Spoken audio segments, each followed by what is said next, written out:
안녕하세요. 전염병은 공존의 실패인가? 인류 역사 속 전염병을 통해 본 인간과 미생물의 관계 변화에 대해 조사하게 된 1학년 6반 26번 한정인입니다. 미생물이란 육안으로 관찰 불가할 정도의 매우 작은 크기로 인간의 몸 안팎, 자연, 식품 등 다양한 곳에서 존재하며 환경이나 숙주에 따라 기능과 역할이 달라진다는 특징을 가지고 있습니다. 유익균은 흔히 우리에게 도움을 주는 균, 유익한 영향을 끼치는 균으로 보고 병원균은 우리에게 해를 끼치는 존재로 극단적이게 나누고 있는 경향이 있는데요. 하지만 이런 유익균이 병원균이 된 사례가 있습니다. 바로 대장균을 보면 알 수 있는데요. 대장균은 일반적으로 소화되고 남은 음식 찌꺼기를 분해하고 인간에게 필요한 비타민을 만든다는 특징이 있습니다. 하지만 이런 대장균이 동물의 분변이나 오염된 물, 오염된 육류 등 오염 경로를 통해서 인류가 섭취하게 된다면 병원균의 형태로 식중독의 증상이 나타나게 됩니다. 위장 증상 피로, 탈출, 혈수, 용혈성 유독 증후군 같은 증상을 보입니다.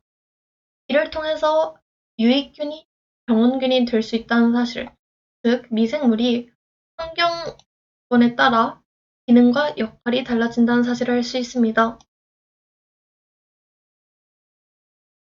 이런 미생물이 인류에게 피해를 끼치는 경우가 있는데요. 바로 질병을 통해서입니다.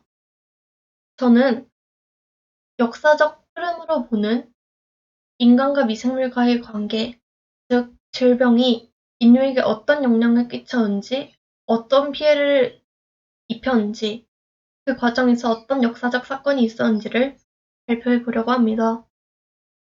저는 질병을 총 3개를 꼽았는데요. 첫 번째는 흑사병, 두 번째는 천연두, 세 번째는 스페인 독감입니다.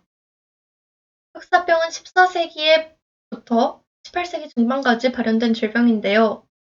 흔히 흑사병 하면 이 까마귀 가면을 생각하실 겁니다. 까마귀 가면은 흑사병 환자들을 의사들이 치료하기 위해 썼던 가면으로 긴 코 부분에 향을 피워서 바이러스의 침입을 억제했습니다. 두 번째로는 천연두입니다. 18세기에서 20세기 초 사이 발현된 질병으로 한 번 걸리면 수포와 발진이 온몸을 뒤덮고 천연두가 나아지더라도 후에 공포자국으로 이제 고통을 입는 질병입니다. 세 번째로는 스페인 독감입니다. 20세기부터 발현된 질병으로 많은 피해자, 즉 사망자와 매우 빠른 확산력으로 인해 인류가 고통을 받았던 질병입니다. 첫 번째로 흑사병을 살펴보겠습니다. 흑사병은 피터 브루에겔 더 엘더라는 사람이 그린 죽음의 승리라는 작품을 보면 알 수 있습니다. 이 죽음의 승리는 흑사병을 배경으로 그린 작품인데요. 이 작품에서 보실 수 있듯이 흑사병의 참혹성과 이 피해가 얼마나 막대한지를 알 수 있습니다. 이 흑사병이 발생했던 시기에는 사람들은 미생물의 존재조차 이 개념이 명확히 인식되지 않았기 때문에 이 전염병의 원인을 신의 분노나 나쁜 공기 때문이라고 믿었으며 이는 미생물에 대한 공부를 더욱 심화시켰습니다. 이 흑사병은 유럽에서만 본다면 14세기 유럽 전체 인구의 약 절반에 해당하는 7,500만 명에서 2억 명에 달하는 사망자를 낳으며 유럽 사회를 뒤흔들었습니다. 두 번째는 천연두입니다. 천연두는 미라에서도 그 흔적이 발견되었을 만큼 매우 오래전부터 발생한 질병인데요. 조선시대 자료에서도 볼 수 있습니다. 등준시목과도 상첩에서 보면은 이 김상옥 초상화에서 얼굴에 천연두로 인해 피부에 남은 공보 자국을 볼 수 있습니다.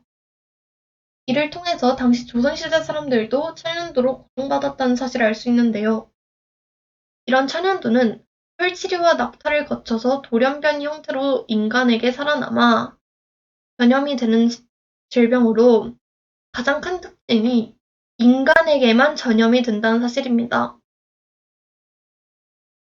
밑에는 미국 화가 존 벤덜린이 1847년에 그린 그림으로 콜럼버스가 신대륙을 발견한 당시 장면을 묘사했는데요. 제가 빨간색 동그라미를 쳐놓은 부분에 아프리카 원주민이 있다는 사실을 알 수 있습니다. 아프리카 원주민은 고립된 지역에서 살아 이런 질병에 매우 취약한데요. 이로 인해 콜럼버스가 신대륙을 발견했을 당시 바이러스, 즉 천연두가 아프리카 원주민에게 확산되어 아프리카 원주민 인구의 80에서 90%가 천연두로 인해 사망했다는 기록이 있습니다. 하지만 이런 천연두는 에드워드 제너라는 의사가 인류 최초의 백신을 만들고 특허를 내서 수익을 창출하자는 왕립학회의 의견에도 불구하고 무료로 특허를 풀어서 이 지구상에서 완전 박멸되었습니다. 세 번째로는 스페인 독감인데요. 이 살상력을 잘 알 수 있는 스위스, 스페인, 스웨덴, 노르웨이, 핀란드, 미국 등의 1830년대부터 2019년도까지 기대 수명 변화 그래프를 보시면 그래프가 상향 곡선을 그리다가 1920년대보다 조금 덜 비친 1918년도에서 갑자기 급감하는 모습을 볼 수 있습니다. 왜냐하면 스페인 독감이 1918년도에 생겼기 때문이죠. 이 스페인 독감이 발생했을 1918년도에는 당시 전 세계 인구가 18억에서 19억 명으로 추정됐습니다. 이 BBC 자료를 보시면은 스페인 독감이 약 5천 명의 사망자를 냈다는 것을 알 수 있는데요. 이 중 27%에 달하는 약 5억 명이 이 독감에 감염되었고, 참고로 27%는 전 세계 인구 기준입니다. 특히 어린이와 노약자의 사망률이 높았고 20에서 30대의 높은 사망률을 기록했습니다. 이런 전염병이 확산되자 서둘러 1차 세계대전을 마무리했다는 분석도 있습니다. 이런 질병을 어떻게 해결할까는 인류의 가장 큰 난제였는데요. 바로 마이크로바이옴이라는 개념을 통해서 해결책 중 하나를 제시할 수 있습니다. 마이크로바이옴이란 인간의 몸속과 몸 위에 서식하는 모든 미생물 군집과 그 유전 정보를 통칭하는 개념인데요. 위 자료를 보시면 알 수 있듯이 인간의 몸속에는 매우 많은 미생물이 살고 있습니다. 장만 보더라도 인간의 장에는 무려 100조 개 이상의 미생물이 존재하며 그 유전자 수는 수백 30만 개, 즉 인간 유전자의 150배에 달하는 것으로 알려져 있습니다. 이 미생물들은 단순한 기능이 아니라 소화와 대사, 면역 반응, 심지어 뇌 기능까지 영향을 미치는 것을 알 수 있습니다. 이런 미생물들 중 특정 유익균이 풍부한 사람은 염증성 장질환이나 알레르기성 질환, 비만 등의 발병 위험이 이런 비만 등의 발병이 낮다는 연구 결과들이 나오고 있으며 정신건강과 관련된 신경 전달 물질을 생산해도 장내 미생물이 관여한다는 사실을 알 수 있습니다.